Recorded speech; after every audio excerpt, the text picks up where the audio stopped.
Welcome to Sinister Black Echoes, where we'll share horror stories that make your skin crawl. Today we have two true stories that will make you never want to leave your room.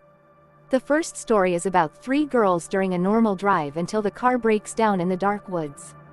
The second story is about a creepy encounter that will never be forgotten, even by you. This happened over a decade ago somewhere in northern Michigan during the summer. My friend, Kathy, 18, my boyfriend's half-sister May, 16, and I, 17, drove down from our hometown to visit friends, and were on our way back home in Kathy's beaten-up little Geo. By beaten up, I'm talking this piece of poop had engine problems, overheating problems, ignition problems, and was constantly falling apart. More than once, it had stalled or just stopped working in the middle of the street while we were trying to get somewhere. But Kathy thought we'd be fine since we hadn't had any problems with it on the way to our friend's house. It's a little past midnight and we're roughly an hour away from home.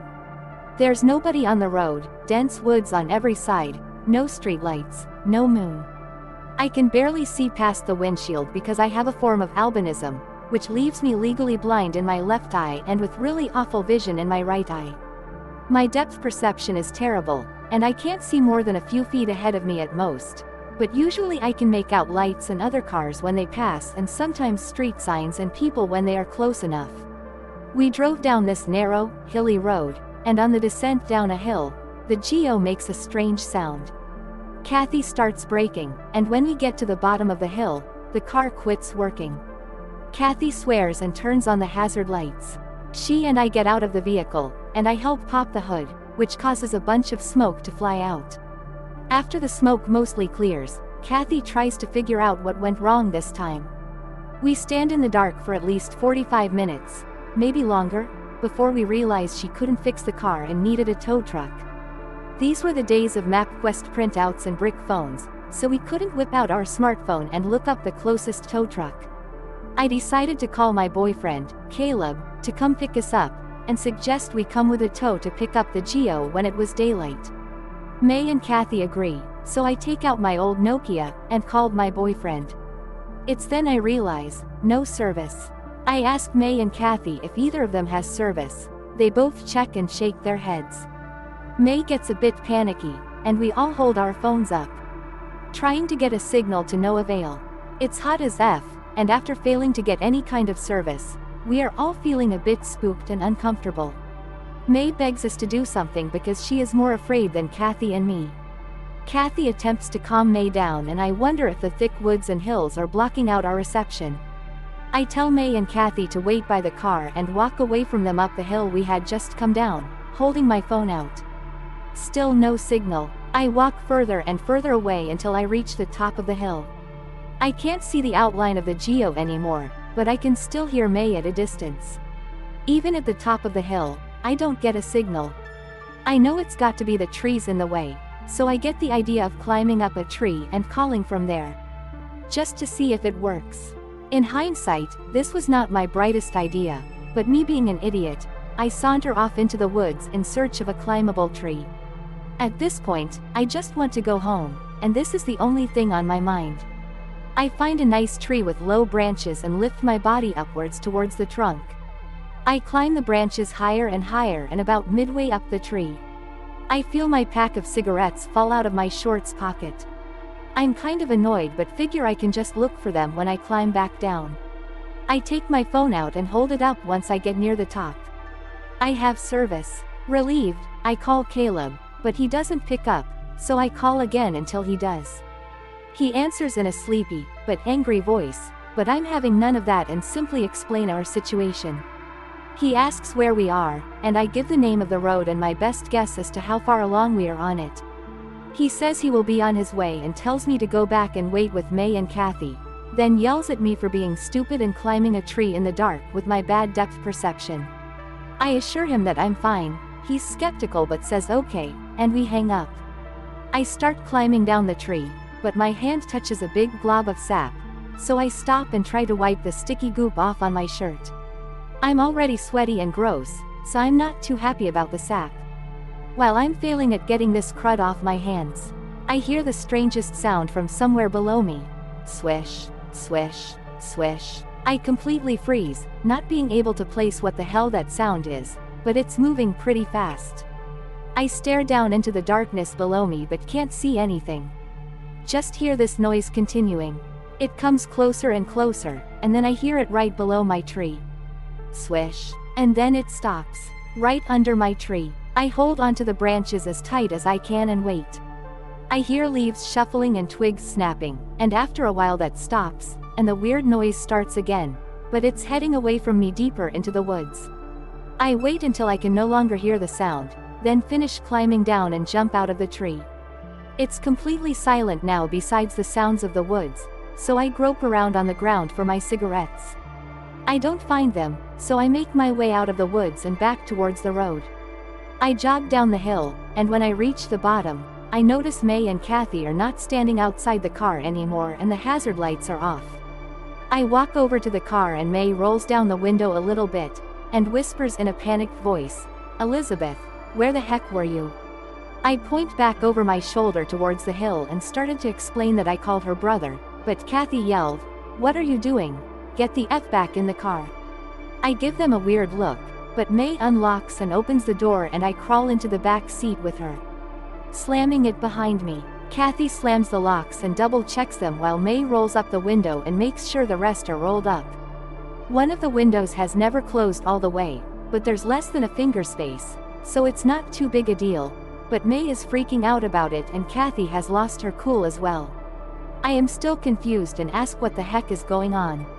May tells me that a bit after I went up the hill, some weird person came out of the woods and ran really funny up the hill in the direction I went. They got freaked out and turned the lights off and got in the car. They thought he had got me. I am honestly scared at this point, because if I hadn't stopped to wipe sap off my hands I most likely would have got out of the tree at the time I heard the weird noise. I just knew it was that person.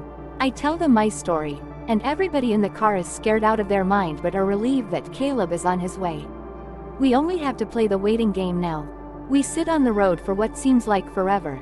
The dread we were feeling made time seem like it was going slower than normal.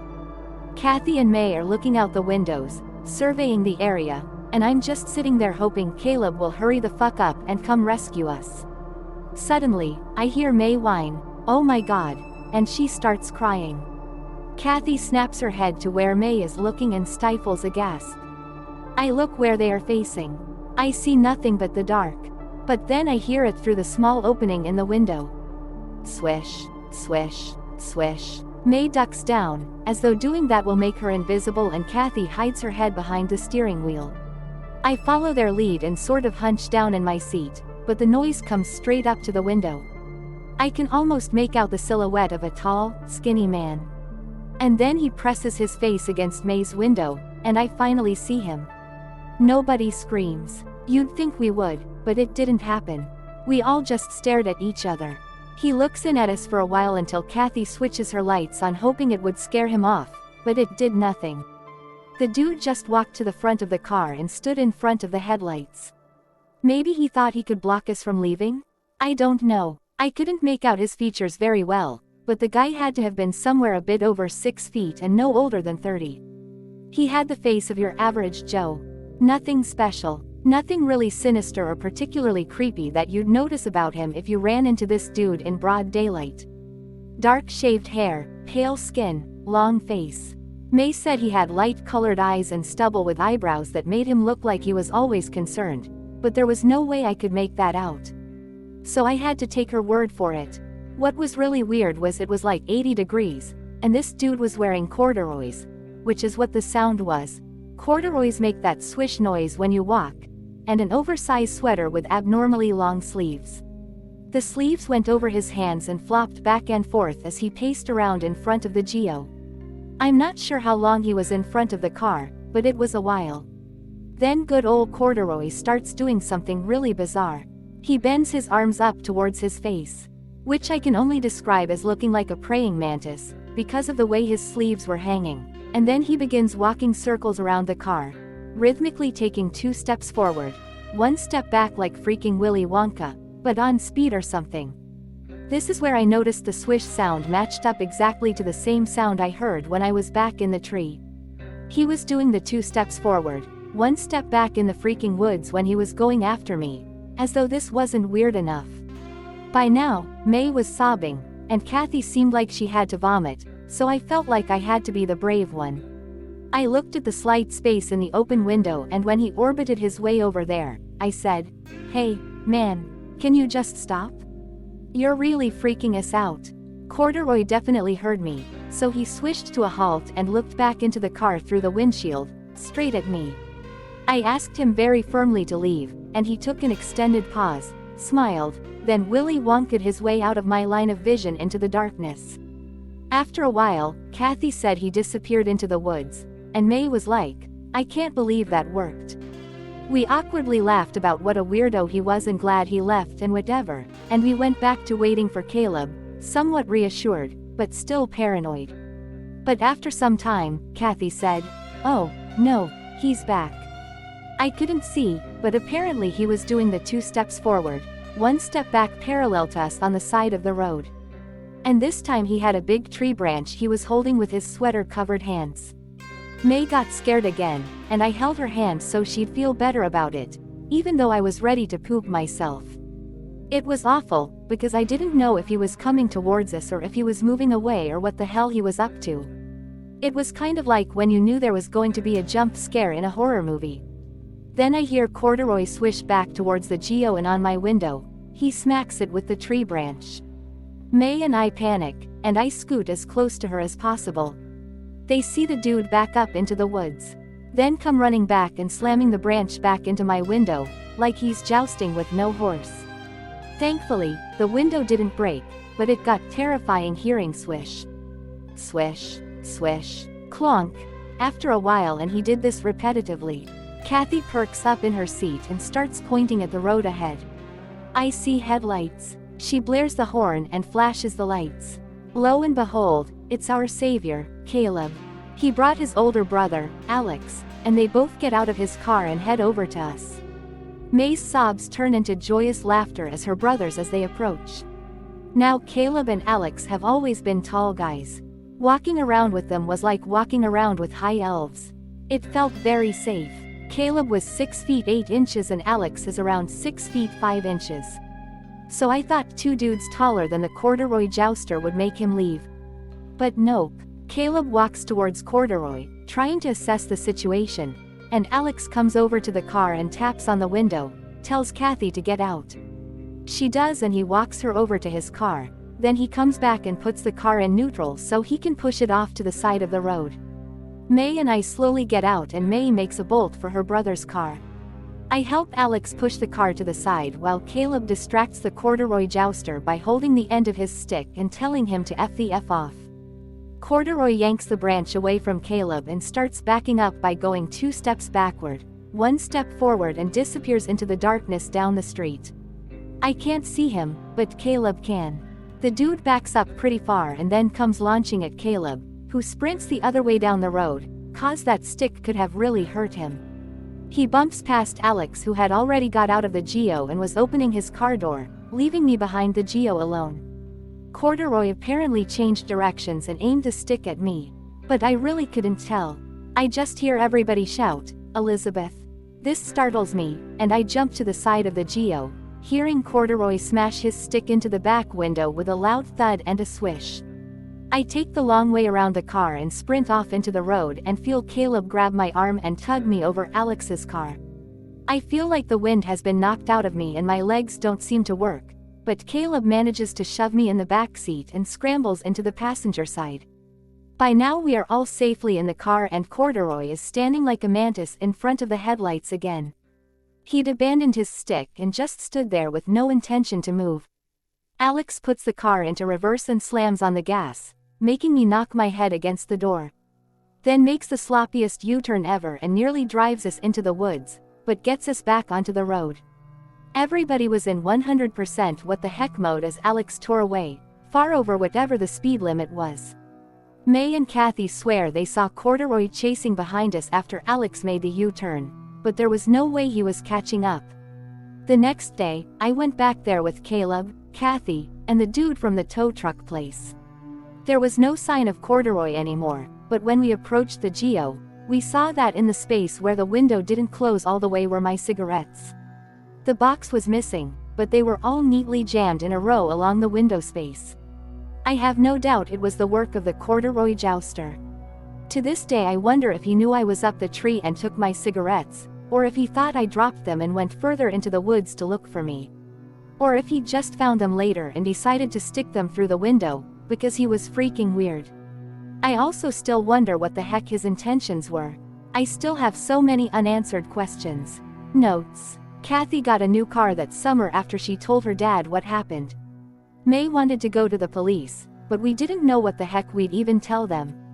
Some weirdo was smacking a stick on our car at night and put cigarettes in the window? The cops probably wouldn't believe a bunch of young people, they'd most likely assume we were on drugs or something.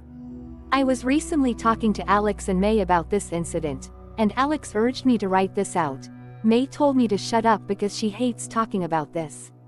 Hope none of you are from northern Michigan. Enjoying the story so far? Make sure to hit that like button and subscribe to our channel for more captivating content like this. By subscribing, you'll never miss out on the latest adventures and terrifying tales. Thank you for your support. During my early 20s, I worked as a meter reader in Iowa City, Iowa. A meter reader is the person who records how much electricity, gas, or water you've used each month. If your meters are on the inside and you want an accurate bill, a meter reader must enter your home whether you're there to let them in or not.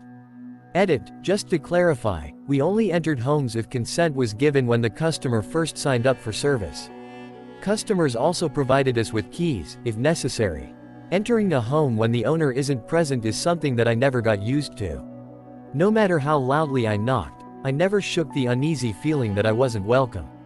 The inside of a home is the ultimate private space. A home's exterior is just the image of ourselves that we project to the rest of the world.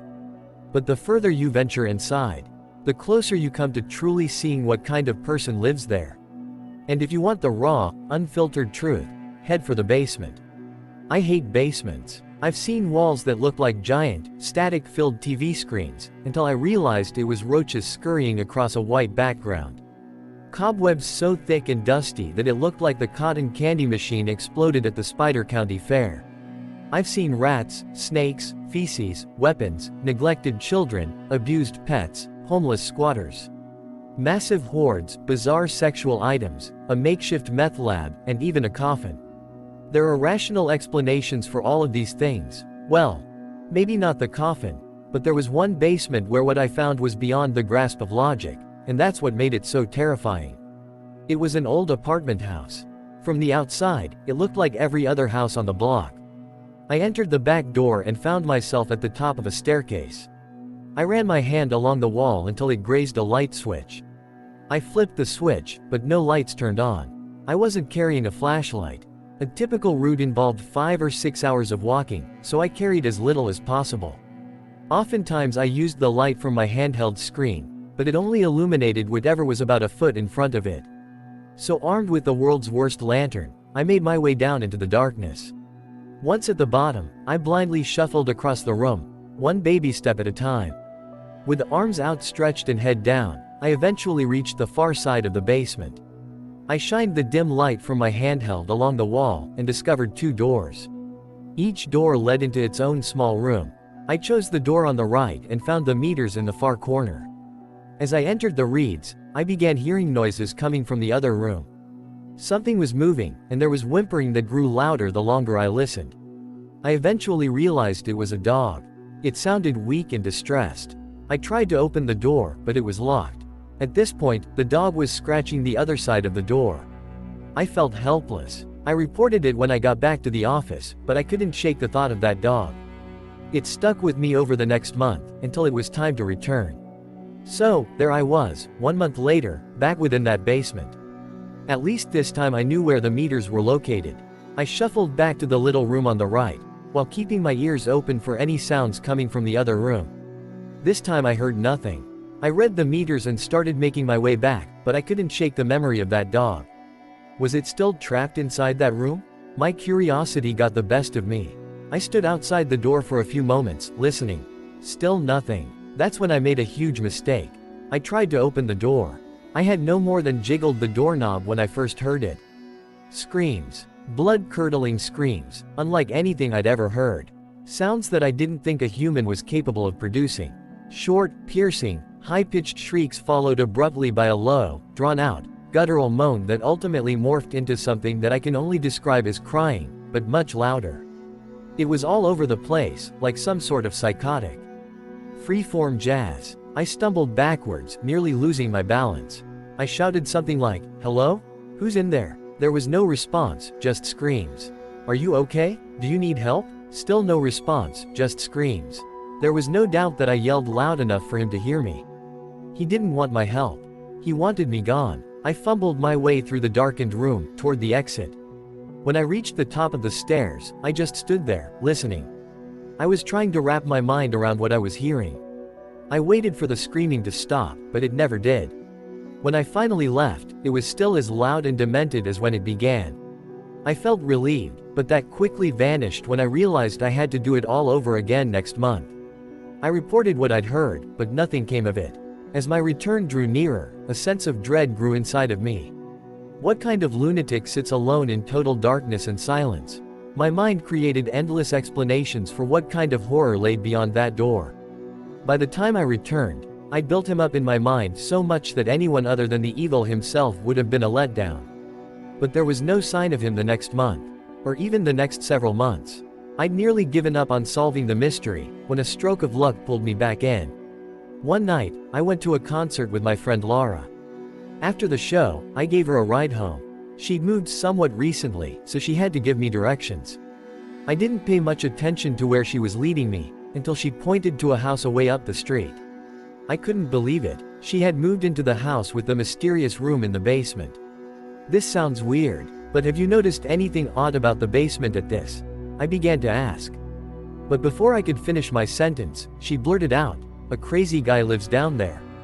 Finally, I had confirmation. She went on to tell me that even though her apartment was in the attic, she often heard him yelling late at night. But that wasn't all, she had actually met him. One day, while walking to her car, she saw him standing in the lawn. He stood perfectly still, with no expression on his face. He was directly in her path, so she cautiously made her way around him. She noticed he was staring at her, so she offered a friendly, "Hi." As she passed, he had no reaction, except for one unsettling exception. He stuck out his tongue, then quickly sucked it back into his mouth and resumed acting like a statue. Thoroughly creeped out, she got in her car and drove away. 2 or 3 months later, I finally met him myself. I entered the back door, like I had so many months before. This time something was different. There was a light on in the basement. I peered down the staircase. At the bottom, a ragged-looking dog was staring back at me. It was the same dog I'd heard during my first visit. Then I noticed something else. Behind the dog, I could see a pair of bare feet. The ceiling blocked my view of the rest of whoever was standing there, but it didn't matter. I knew it was him. I should have left right then. But I didn't. I know this probably doesn't make sense, but at this point my desire to finally get some answers outweighed my fear. I shakily called out, "Meter reader," and started to make my descent. As I made my way down, more of him was revealed. He looked to be middle-aged. His head was shaved, and his eyes were wild. He was wearing pants, but no shirt. What I remember most was how lean and sinewy his body looked. It had the look of a body that was never at rest. I explained who I was and what I was doing there. To my surprise, not only did he talk to me, but he actually sounded somewhat normal. The volume and pitch of his voice was odd, but he said the same sorts of things that people typically said to meter readers. I even started to doubt whether or not he was the same man I'd heard screaming, but his behavior slowly removed all doubt. As I read the meters, he rapidly paced back and forth. He was constantly wringing his hands together, and spastically cocking his head from side to side. The longer he talked, the more agitated he became. He began grimacing, and little verbal tics started popping up in his speech. Every so often, he'd blurt out a loud, "ah," in the middle of a sentence. He was trying to suppress these sounds, but he was losing the battle. I started to make my way to the exit. He followed. His verbal outbursts grew louder and more frequent. I was petrified. When I reached the stairs, I drew our conversation to an end and said goodbye. As I turned to head up the staircase, he could no longer hold it in. Screams. The very same unforgettable screams that I'd heard coming from the locked room. I ran up the stairs as fast as my legs would carry me, flung the door open, and rushed back into the daylight. A month or two later, I had a couple friends, including Laura, over to my place. I was excited to tell her about my encounter. But as I was relaying what happened, I could tell that something else was on her mind. When I finished telling my story, she told me about something she'd seen a couple weeks earlier. One day, she noticed lights flashing outside her window. She looked outside just in time to see police officers placing the man from the basement in the backseat of a squad car. She later found out from another tenant that he had attacked someone with a knife. That was the last we ever saw of him. I don't know what became of the man in the basement. I like to think that he got the help he needed, but maybe that's just because I'd rather not think about the alternative. And that wraps up this video. The moral of the stories: make sure your car is in good shape and some curiosities should be left alone. To all of you who have followed along on this journey, thank you for joining us in this adventure. If you would like to hear more in the future, please like and subscribe. Your support and enthusiasm mean the world to us. Until next time.